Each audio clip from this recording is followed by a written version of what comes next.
ঢাকাই সিনেমার এই মুহূর্তের সবচেয়ে ব্যস্ত নায়িকা শবনম ইয়াসমিন বুবলী। ক্যারিয়ারের 2 ডজনেরও বেশি সিনেমায় অভিনয় করেছেন তিনি। এ নায়িকার অভিনয় ক্যারিয়ার প্রায় 1 দশকের। ঢাকাই সিনেমার তুমুল জনপ্রিয় এই নায়িকা এবার হাজির হলেন নতুন পরিচয় নিয়ে। মিডিয়া জগতে নিজেকে চেনালেন নতুনভাবে। নতুন পরিচয়ে আবির্ভাবের ঘটা বুবলীকে নিয়েই আজকের প্রতিবেদন, এবং আপনাদের সঙ্গে আছি আমি মামুনুর রহমান।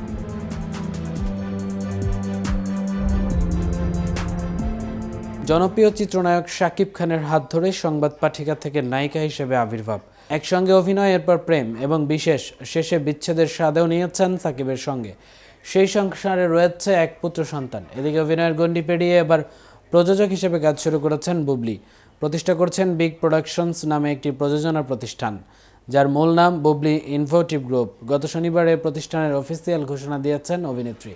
বুবলী নিশ্চিত করেছেন আগামী ঈদেই তার প্রযোজনা সংস্থা থেকে নির্মিত নাটক প্রচারে আসবে। চলছে তার কার্যক্রম। শিগগিরই নাটকের গল্প পরিচালক ও অভিনয় শিল্পী চূড়ান্ত করে শুটিংয়ে যাবেন। শুধু নাটকের মধ্যেই সীমাবদ্ধ থাকবেন না, আগামী বছর তার প্রযোজনা সংস্থা থেকে নির্মিত সিনেমা মুক্তি পাবে বলে জানিয়েছেন বুবলী।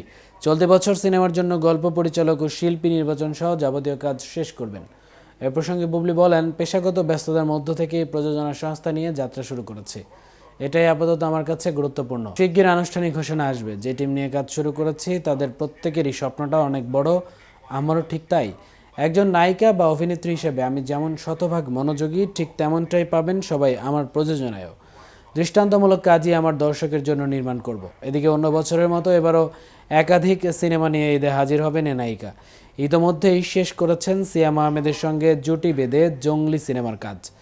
এরই মধ্যে সিনেমাটির আনুষ্ঠানিক প্রচার শুরু হয়েছে। এটি নির্মাণ করেছেন এম রাহিম। এছাড়া পিনিক সিনেমার পোস্টার প্রকাশ করে ঘোষণা দেওয়া হয়, এটিও আসছে ঈদে মুক্তি পাবে। এই সিনেমার শুটিংও প্রায় শেষ, এখন চলছে ডাবিংয়ের কাজ। আজ পিনিক সিনেমার ডাবিংয়ে অংশ নেবেন বলে জানিয়েছেন এ নায়িকা। এটি নির্মাণ করেছেন অলোক হোসেন। এই 2 সিনেমা ছাড়াও মুক্তির অপেক্ষায় রয়েছে বুবলী অভিনীত প্রায় হাফ ডজন সিনেমা। উল্লেখ্য, চিত্রনায়িকা বুবলীর কর্মজীবন শুরু হয় সংবাদ পাঠ দিয়ে। তিনি বাংলাদেশের জনপ্রিয় বেসরকারি টেলিভিশন চ্যানেল বাংলাভিশনে 2013 সালে সংবাদ পাঠ শুরু করেন। 2016 সালে বসগিরি চলচ্চিত্রের পরিচালক শামীম আহমেদ রানী তাকে এই চলচ্চিত্রে অভিনয়ের প্রস্তাব দিলে তিনি সম্মত হন।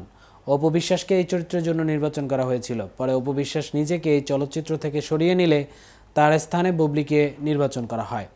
এই চলচ্চিত্রে তার বিপরীতে অভিনয় করেন শাকিব খান। এই ছবির শুটিং চলাকালীন তিনি শুটার চলচ্চিত্রে অভিনয়ের প্রস্তাব পান। ছবিটি পরিচালনা করেছেন রাজু চৌধুরী এবং এই ছবিতেও তার বিপরীতে ছিলেন শাকিব খান। চলচ্চিত্র দুটি ঈদুল আজহার সারা দেশে মুক্তি পায়। এতক্ষণ সাথে ছিলাম আমি মামুন। কেটিভির সাথে থাকার জন্য ধন্যবাদ।